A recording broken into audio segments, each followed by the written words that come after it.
Amis aficionados, bonjour, bonsoir, bienvenue dans cette nouvelle émission de Noir et Blanc. On va revenir sur le grand week-end taurin de la semaine dernière, les dernières courses aux As de cette saison avant la finale du Trophée des As. Jackie Siméon, merci d'être là. Daniel Siméon, avant vos vacances d'hiver qui durent très longtemps jusqu'au printemps, merci d'être à nos côtés aujourd'hui.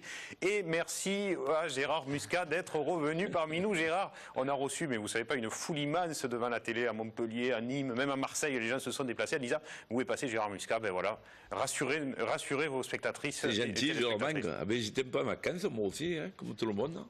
Et voilà. Bon, vous avez retrouvé le chemin puisque maintenant on enregistre cette émission sur les plateaux de Montpellier. Tant mieux de vous avoir à nouveau. Aujourd'hui, on a d'ailleurs une petite surprise pour vous. Ça faisait quelques semaines qu'on avait un stock. Vous n'êtes pas venu pour rien, Gérard.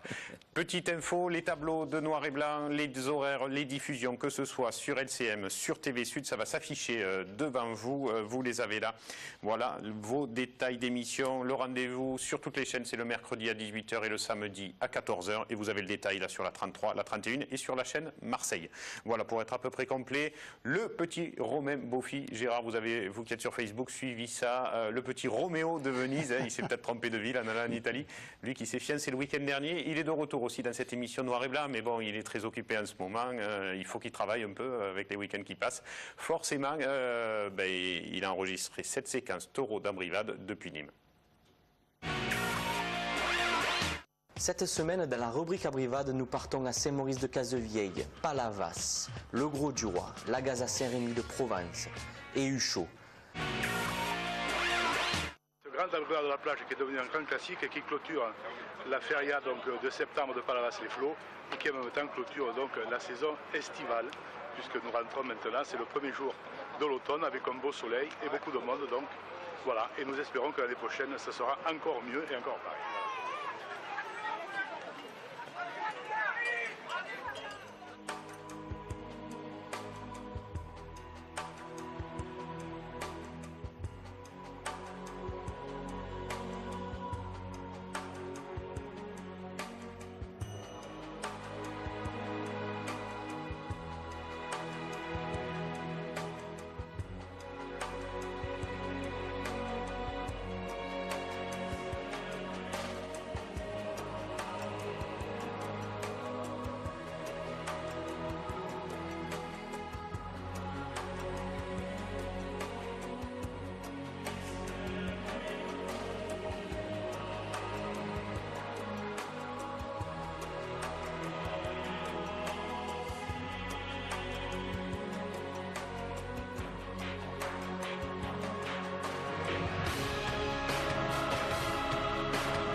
Un grand merci aux caméramans qui ont officié ce week-end pour nous ramener ces magnifiques images.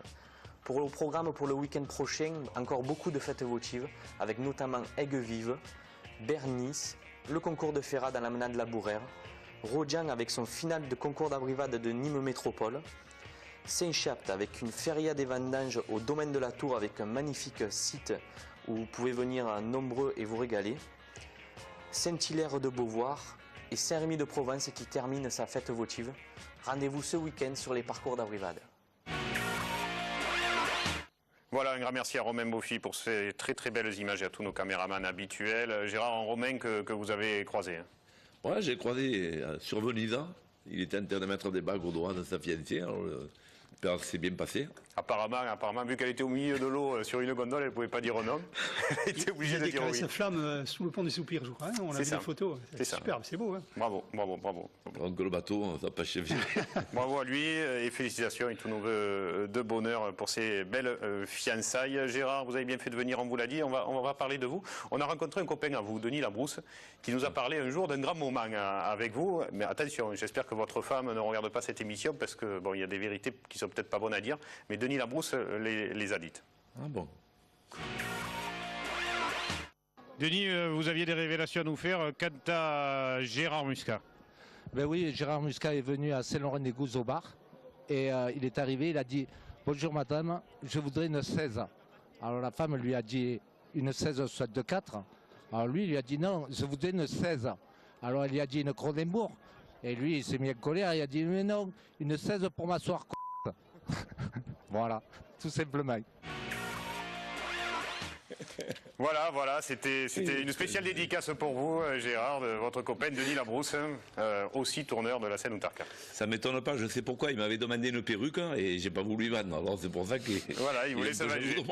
Mais voilà, vous avez bien fait de revenir. On avait fait la même chose, vous l'avez vu, pour Jackie il y a quelques semaines, pour cet emplacement réservé aux personnes âgées dans les arènes du Kellara. Et revenons-en à l'actualité au taureau. Allons tout de suite faire un petit tour du côté de Codognan.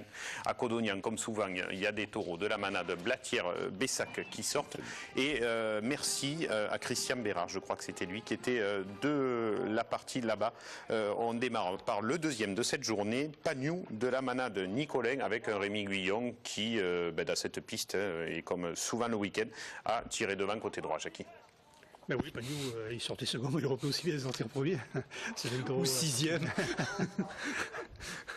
Tarsier de la manade de la Garde, troisième de cet après-midi. La Garde a une bonne génération de taureaux jeunes, hein, vraiment. On y reviendra tout à l'heure, puisque l'un de leurs bons taureaux jeunes s'est blessé au Gros du Roi. Peut-être vous avez des nouvelles, Daniel, à nous donner quant à lui sur cette grosse blessure. Oui. Tarsier de la Garde qui sera récompensé. Il y a deux taureaux de la Garde qui ont été excellents ce jour-là, je crois, non, c'est ça? Oui, c'est ça, oui, c'est celui-là. Et Saint-Victos aussi à Vauvert qui a été très bon. Ah, voilà, c'est ça. Nouranov qui sortait en toute fin de course. Alors que là, c'est Césarion, je crois, de Blatière que l'on voit en image. Oui, Césarion, c'est un taureau qui prend tout, qui finit au bout, mais on a l'impression qu'il fait tout au ralenti. Il y a un petit trou. Il manque un peu de vivacité. Intrépide de Nicolin, Daniel, avec 2 Carmen, et il conservera sa seconde ficelle. Bien. Il y a eu un Intrépide qui a été taureau de l'avenir, je crois, mais chez Saint-Gabriel. Nicolin aussi. Saint-Gabriel. Et le meilleur de la journée, c'est la Garde, justement, Ouranov, qui sortait en avant-dernière position. Il faut que M. Lagarde comprenne, je crois qu'il l'a compris, qu'il fallait absolument qu'il mette ses taureaux assez jeunes dans le bain, y compris au Trophée d'Alsace. Pourquoi? Des taureaux qui ne vieillissent pas bien parce qu'ils tapent beaucoup? Les taureaux, en général, dans toutes les malades, actuellement en tout cas, vieillissent très mal. Et lui, il a des taureaux qui effectivement se durcissent rapidement. Rémi Guillon qui remporte les prix, Ouranov, on vous le disait également, Cyril Daniel que l'on revoit en piste lors d'une capellade, ça nous fait bien plaisir de le revoir en forme, Cyril. Voilà pour cette course de Codognan, basculons. Il y avait Nizan, 7e. Oui. De Blatière qui a des problèmes de vision. Il a l'œil crevé. M. Blatière l'a essayé une dernière fois, enfin peut-être une dernière fois, en tout cas une fois dans une petite arène pour voir ce que ça donnait, parce que la dernière fois au Gros du Roi s'était mis au milieu, il avait tout refusé. Et il a refait la même chose. Et le taureau, je crois, s'il n'est pas perdu, il est mal en point en tout cas. Oui. Mais c'est un taureau qu'on salue quand même, parce qu'il a fait une très, très bonne carrière. Il a fait de grands quarts d'heure de pure Gros du Roi, avait été extraordinaire. Extraordinaire. Saint-Étienne-du-Grèce, on continue. C'était samedi dernier, toujours au Trophée de l'Avenir après Codognan. On était là-bas samedi 21 septembre et dans cet après-midi, c'est notre droitier David Morel qui a tiré devant avec des taureaux. On commence par celui-ci. Il sortait en début de course Gabian de la Manade du Rhône, l'un des bons taureaux de cet après-midi. Et c'est pas Julia qui va dire le contraire, mais dans la Manade du Rhône aussi, il y a quelques bons petits taureaux. Oui, c'est vrai que c'est souvent, mais c'est toujours en Provence, on les voit moins ici en Languedoc ou dans les départements de l'Hérault, mais il y a toujours de bons taureaux de cette malade, et donc on attend un peu qu'ils se forment pour les retrouver dans les courses peut-être du Trophée des As. Ouais, Serpentier de la Manade Blanc-Espélie qui gagnera les prix logiquement, spectaculaire à souhait, très mobile aussi. Ouais. De grosses actions à gauche, de grosses actions à droite, vous avez vu avec Siakini par exemple. Voilà pour l'un des bons quarts d'heure ou le meilleur quart d'heure peut-être de cette journée. Joker de la Manade de Lotier sortait lui en 4e position après l'entracte. C'est un vrai lotier, hein. Pas beaucoup de corps et beaucoup de cornes. C'est pas Desbada, mais il aura fait un grand quart d'heure, on y reviendra tout à l'heure au Gros du Roi. La piste est pour les taureaux là-bas, c'est une petite piste mais elle est compliquée. Esbiri qui revient en ce mois de septembre, ça nous fait plaisir lui aussi de le revoir après ses blessures successives. Beaucoup de raseteurs ont été blessés cette année au Trophée de l'Avenir, mais petit à petit ils reviennent tous. Voilà, une bonne journée, Saint-Étienne-du-Grèce. René Couder qui, avant d'aller à Saint-Rémy-de-Provence, où il a dressé le campement depuis le week-end dernier, est passé par Saint-Rémy-de-Provence samedi dernier. Un grand merci à lui. Il doit être malade parce qu'avant-hier, on était à côté, il a demandé une bouteille d'eau sur le gradin. Alors, il devait avoir un problème. Il doit être malade. C'est pas de lui, vous avez raison. Gérard. Contact, il a demandé de l'eau, c'est rare. Écoutez, vous auriez dû le filmer parce que moi, ça m'est jamais arrivé à le côtoyer d'avoir. Il avait un problème de foie ou de rate, je sais pas. Je sais pas. Écoutez, l'essentiel c'est qu'ils finissent pas comme vous, bleus, à la fin des courses. La suite, le Trophée de l'Avenir, c'est samedi dernier, la feria d'automne de Palavas. Vous avez vu quelques images tout à l'heure sur le sujet des taureaux de rue de Romain, mais c'était aussi l'après-midi une course comptable pour le Trophée de l'Avenir dans ces arènes de Palavas, une piste grande pour des raseteurs qui d'habitude ne rasettent pas forcément dans des arènes aussi grandes, et puis un super zicocatif du début à la fin. C'est surprenant de se retrouver premier ce taureau languedocien, qui est un taureau facile, qui est assez brillant. Moi je pense que c'est pas un premier maintenant. Après, c'était une course où il n'y avait pas d'enjeu, pas de pression, donc peut-être qu'il pouvait se permettre. Le taureau se livre moins, c'est pour ça qu'il a mis premier. Mais maintenant, c'est tellement bizarre. Des fois, on voit des courses, les premiers, ils sont meilleurs que les 6e ou les 5e. C'est que la course n'est pas bonne. On comprend plus rien. C'est vrai. Des fois, on dit, on a vu le premier, on s'est régalé, on va se régaler après. Puis finalement, non, il ne reste que les souvenirs du premier. C'est une règle, ça, qu'on se dit toujours entre nous avec Patrick. Quand le premier c'est le meilleur de la course, c'est que la course n'a pas été extraordinaire. Ouais. Ça arrive de plus en plus, je trouve. Alors je ne sais pas si c'est une ordre de sortie qui fait ça. C'est-à-dire que maintenant, il n'y a pas beaucoup de raseteurs en piste. Il n'y a jamais plus de 10 raseteurs. Donc on peut mettre n'importe quel taureau premier. C'est sûr qu'à l'époque où il y avait 30 raseteurs, le premier, il fallait qu'il soit solide. Personne ne voulait sortir premier. Marraine de la Manade de Cuillé, 4e après l'entracte dans cette piste palavasienne. Et toujours à la baguette, Zico Catif pour tirer devant. Clovis de la Manade Somade. L'un des bons taureaux de cet après-midi, où les Somades ont été en valeur, avec d'abord celui-ci, puis Eros après. Oui, des taureaux assez classiques qui prennent tout, qui sont, pour le moment, ils sont assez brillants. Sauf peut-être à l'Ansar, il y en a un qui est passé un peu à travers, je crois, une des vedettes. Oh, mais Somad, il a une paire de taureaux jeunes qui arrivent là. Je pense que ça va faire. Vous dites ça parce que Thierry Ferrand est votre ami, Gérard, c'est ça? Non, pas du tout. C'est que je les ai vus. Ils sont en lice où ils étaient en lice pour la victoire du Printemps Royal cette année avec la Manade de Laurent. De toute façon, j'ai vu des bons taureaux de Somad. Là, il y a pharmacien de Cuillé. Qui aura eu du mal à confirmer peut-être ce qu'on attendait de lui la saison d'avant, Daniel, non? Peut-être, parce que je pense qu'il n'a pas assez couru et qu'on l'a pas assez. Je crois que pris au lui aussi, sérieux. le taureau, dans les séries de reprises, il se laisse prendre. Mais dans les rasés arrêtés, il anticipe beaucoup et c'est là où il est excellent. Donc je pense qu'il manque de course. Un taureau qui devrait courir un peu plus. Et une brute épaisse de la manade Somade, EOS, un très très bel étalon, vraiment pure race Camargue que Oui, celui-là. Daniel l'avait comparé à Vovo, je crois, non? C'est ça, Ouais. ouais. Et qui a fini très spectaculairement, forcément cet après-midi, même s'il rentre la cocarde au tauril, puisque bon, vous l'avez compris, il y avait Zico Catif, mais c'est vrai qu'il manquait peut-être d'hommes de poids dans une piste aussi compliquée peut-être et dure que celle des arènes de Palavas pour le trophée de l'avenir. Une autre piste peut-être compliquée aussi pour des jeunes du trophée de l'avenir, c'est la piste de Vauvert. C'était là le dimanche matin, puisque deux courses étaient organisées, l'avenir le matin, les As l'après-midi. Alors il n'y a pas que vous qui n'êtes pas du Bintet, Jackie, visiblement les spectateurs aussi. Autant ils sont venus nombreux l'après-midi pour les As, autant le matin ils ont eu du mal à se lever, ou alors ils sont juste arrivés pour la Yoli de midi. Mais voilà, bon, c'est vrai que l'affiche non plus n'était pas exceptionnelle le matin au Trophée de l'Avenir. Moi je pense que pour faire lever les gens le matin, il faut faire une grosse course, un gros plateau comme Arles en début de saison, ou alors mettre... qui est renouvelé l'année prochaine. J'ai vu Luc Jalabert, tout est calé pour refaire encore une grosse course. Voilà, il faut un gros rendez-vous week-end de Pâques. et des gros taureaux avec les meilleurs. Ça peut être au Trophée de l'Avenir aussi, mais effectivement, il faut qu'il y ait un centre d'intérêt. Peut-être que là, c'était fait dans un esprit de programmation du week-end, donc pour vraiment charger le dimanche matin. Mais voilà, quoi, c'est compliqué. C'est déjà compliqué de faire une course aux As dans une journée. Et là... Monter un gros plateau pour faire lever les gens. Comme l'avait hier Rémi Guillon, tire devant, accompagné dans cette piste de Vauvert par Mathieu Marquier. Là, les moyens, lui, de rasoter sans souci dans une grande piste. C'est là où il y avait Faitos, non? On l'a pas vu. C'est ça. Là, bon, Pouga, c'est un taureau facile, et puis Quentin, pour finir, taureau Et capable de faire quelques Rémi actions. qui ne s'arrête pas, c'est une machine à radoter. Il est bien revenu, Rémi Guillon. C'est une machine, ce garçon.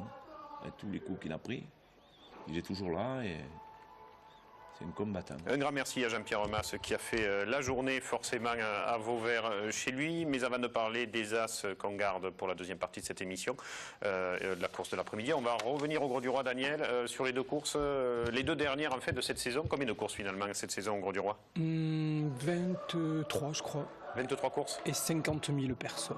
50 000 personnes. Ouais. Bah, c'est pas mal, écoutez. Bravo.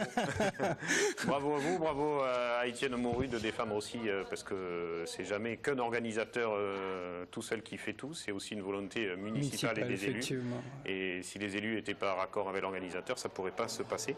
Et là encore, même pour le revivre, ça a été très bon samedi et dimanche. Deux excellentes courses, mais vraiment excellentes. Étonnant. Ce petit taureau, la UB de... Et là, un miracle.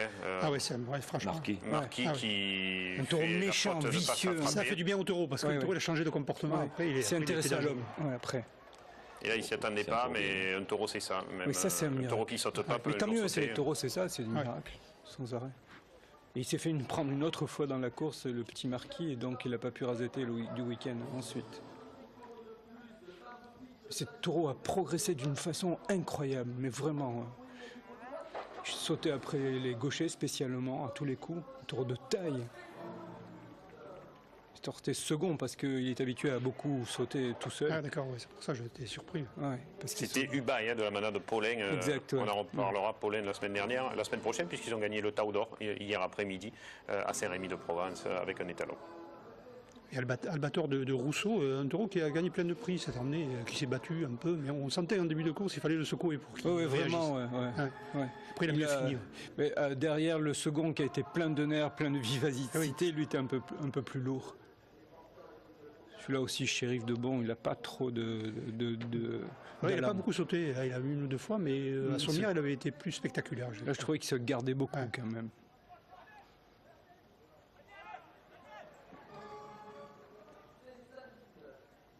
Ça, c'est un petit Horatio, en miniature, physiquement et caractériellement. Et donc, c'est un taureau quand même qui a 8 ans. Et on sent qui met en difficulté Marquis sur cette action. Voilà, exactement. Il a toutes les qualités d'un grand taureau, sauf qu'il n'a pas la force d'être un grand taureau. C'est vraiment dommage. Quel âge il a, ce taureau? 8 ans déjà. Ah, Il a bonne tenue de piste, il anticipe un peu, mais c'est vrai qu'il n'a pas tenu trop les hommes à distance. Non, il n'arrive pas parce c'est un qu'il peu c'est un mieux. petit gabarit. Vacarès de la manade de Ricard, quand Ricard sort en 6e, généralement il s'envole et c'est ce qu'il a fait. Sur Oui, quelques rasés. effectivement, et il s'est épuisé parce qu'à chaque coup, il revenait tout seul en piste. Donc, il s'est épuisé tout seul. Oui, on ne se rend pas compte, mais ça épuise de revenir en piste parce qu'il est obligé de tout donner d'un coup. Le taureau. Ouais, ouais. Mais alors, quel sang ils ont, ces tours de Ricard? Ouais, ils sont- C'est pas ce qu'ils mangent, mais Dans alors, dans cette piste, ils sont excellents et celui-là est un nouveau prototype de la race. puis ils ont un caractère méchant, du sang. Et ce qu'ils ont de bien par rapport aux autres générations, c'est qu'ils se tiennent bien, ceux-là. Ils sont pas fous, ils se placent, et ils Ouais. sont calmes et ils attendent. Ça, c'est... Arujo. Oui, exact, un excellent taureau. Ça ressemble à, je sais pas si... Plantasaus ou alors Canet. C'est-à-dire, c'est des taureaux qui sont très vaillants, très brillants et de temps en temps, clac, Et je pense que il avait besoin de beaucoup plus de travail. Ils auraient été c'était peut-être pas un dans- 7e en Il fait. était sorti avant, Ah il ouais, aurait ouais. été extraordinaire. Je savais pas, je croyais que c'était un taureau très spectaculaire, mais en fait, il a besoin d'être travaillé comme Plantasaus ou Canet. Et il y a qu'eux qui décident le moment où ils font des coups de barrière, ce genre de taureau. Mais c'est très beau à voir. Ouais. En tout cas, un grand merci à Mathieu Arnaud qui officiait ce jour-là. Et puis côté tenue blanche, Mehdi en fer de lance dans cet après-midi Grolène. Beau travail de Mehdi, de Romain Bruchet et Adil Benafitou qui, après son opération, reprend là en septembre. Il a bien rasetté tout le week-end et le week-end d'avant aussi. Ouais, C'est ce que me disait Gérard, hein, qu'il avait discuté avec lui, qu'il était embêté Ouais, par son et genou, physiquement, même si son ça fait un genou, an. Oui. J'étais à Cérémy, j'ai Il dit. n'arrivait pas à enchaîner deux Ouais, courses, non, mais il a effectivement. mal, Mais ça, c'est justement. normal, il vient d'être Je opéré. disais, tu rates pas beaucoup. Il m'a dit, il avait une jambe. Il m'a Ouais, dit, dimanche, je ne devais pas aller à Saint-Rémy de Provence, mais je l'ai laissé à Saint-Rémy parce qu'il y a des problèmes de raseteur. Donc, il y Ouais, a 3 il courses manquait aux beaucoup de As. raseteurs. Aux As, il manquait de raseteur, donc j'ai dit à Saint-Rémy, prenez-le, mais sachez qu'il n'y arrivera pas. Donc, Ouais. c'était entendu, quoi. Mais en tout cas, je crois qu'il était meilleur là, ce samedi, par exemple, qu'en début de saison. Donc, à Dille, c'est Oui, parce qu'il a retrouvé un peu confiance. Il a fait des rasés à Marquis, par exemple, Oui. qui sautait, tout ça. Et Exact. sous Ouais, la mais présidence, en étant où c'était diminué de son genou, la Vacarès, il n'est très pas en difficile. confiance. Il a mal. Moi, il m'a monté, il m'a dit, ouais, genre. Ah oui. Mais Ah, je pense que c'est ouvert. Il a l'avenir qui est ouvert. Ça, c'est bien. Bon, bah, écoutez, tant mieux pour Adil. Le genou, malheureusement, qui est la blessure la plus compliquée à guérir hein, chez un raseteur, chez d'autres sportifs aussi, mais chez un raseteur en particulier. Oui, j'ai dit Marquis, c'était Vacarès, en fait, Ouais. le taureau. Ne bougez surtout pas, Daniel, restez là. Ah bon, le je gros crois du pas. roi de dimanche, on va continuer avec ça avant d'en arriver aux 3 courses aux As du week-end dernier, Palavas, Vauvert et Saint-Rémy.